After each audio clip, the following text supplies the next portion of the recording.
The Jim and Terry Show coming to you from the Hobbit Hole Studio in Bobcaygeon. I'm the only host today, retired guy with a mug of coffee and lots to talk about, Terry. Podcasting, the Hobbit Hole in Bobcaygeon. Yeah, it's a lonely place without my good friend Jim, so here's a shout out to Jim, whose conversational style and humor is greatly missed in the Hobbit Hole. So I hope that you're doing well. We have family coming, descending upon us, that's a wrong word. Staying with us as guests in the house, and a time of connecting and reconnecting for a week. And so Jim and I are not able to do some podcasts. I will try to do the odd one whenever I get a chance to find some safe space in the bunker.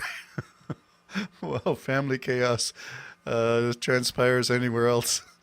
As it is, there is chaos around us, and I mentioned in the previous podcast about Canada uninviting American delegates to the opening of the new Gordie Howe Bridge, uninvited because of Trump's nonsense, his dangerous rhetoric and nonsense on tariffs, and 50% was the number we talked about then. But I want to dig in a bit and say, what has this whole tariff thing done ever since Liberation Day? Do you remember that, when Trump first came out with this big chart of all the countries and all the money America was going to make because the tariffs are such a great thing? He loves tariffs. What a great word. And the total chaos that has ensued. Apparently, there are only two countries who refuse to pay the tariffs that were assigned to them. One is China. The other begins also with the letter C. Also ends in a letter A. Can you fill in the rest? Oh, Canada. Yes, Canada. Along with China, the only two countries in the world who refuse to let the mob boss get away with his thuggery. And so there we go. We are now at a place where Canada has gone through some ups and downs, especially I mentioned Saskatchewan and Alberta not being on the same page with the rest of Canada, especially Premier Ford. And I will never forget, and I do admire this, I wondered about it at the time, but I liked it, the ad placed during the Toronto Blue Jays run for the championship. And I thought, this is great. He quoted Reagan. The whole movie was Reagan. The whole ad was Reagan. Who better to quote than Trump's supposed hero, Ronald Reagan, who I do not admire in the least, but whose view on tariffs and free trade happened to lead to a very prosperous couple of decades under NAFTA and NAFTA 2.0, otherwise known as the Canada-US-Mexico Trade Agreement. And so since that point in time, we have seen Canada divided. We saw Daniel Smith go down to Mar-a-Lago to kiss the royal hiney.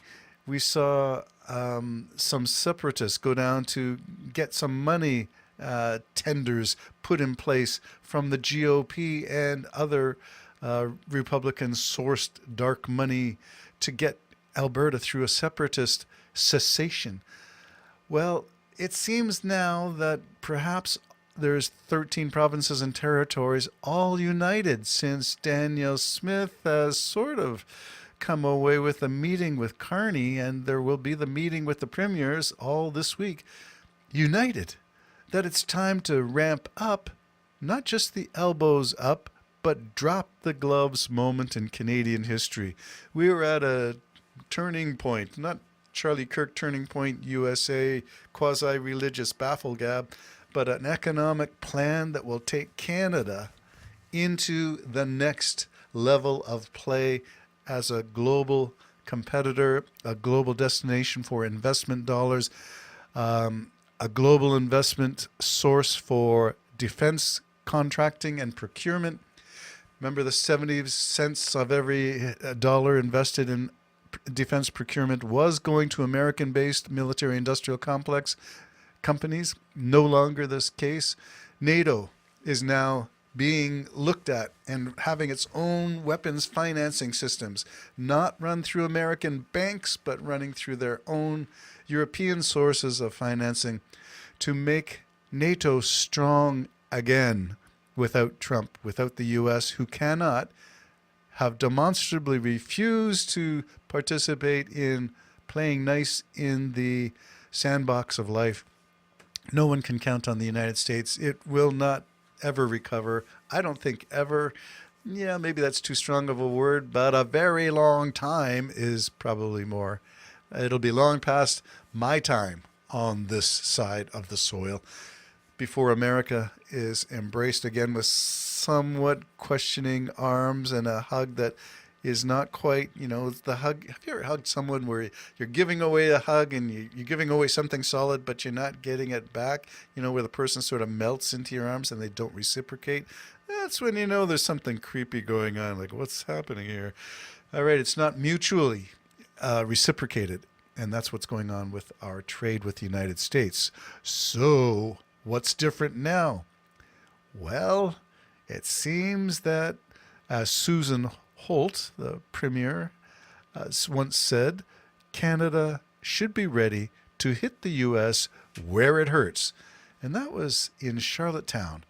Selling the other half of the strategy, Canadians can get the benefits of production, of products, of strengthening internal trade, becoming our own best customer at a time like now when it really matters. Tim Houston and Doug Ford seem to be playing the same tune. Trump's new duties make tearing down Canada's international trade walls more urgent than ever. Not putting them up, tearing them down. And of course, here's the one that should make the White House worry, and that is that Danielle Smith is now on board. She was holding out, being a person who saw her future being tied to MAGA and Trump. But now she's saying, we all want to see an intensity in negotiations ramp up. Well, okay. It seems like maybe we'll get it. Well, it takes more than talk. So the premiers haven't just talked. 9 premiers have signed the deal to make Canada, build Canada strong, effective now, blowing up the interprovincial barriers on trading on products such as alcohol, direct to consumer, coast to coast. A Nova Scotia distiller can ship straight to your door in Winnipeg. Well, that's great. So we're breaking interprovincial trade barriers. I don't understand why there were any in the first place, but every province has to fend for themselves, I suppose. But you're part of a federation, a federal system of governance, which means we got to work together.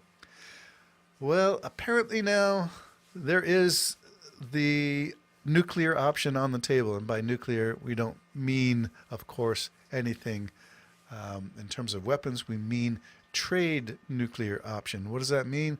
Oil, gas, electricity, critical minerals, potash.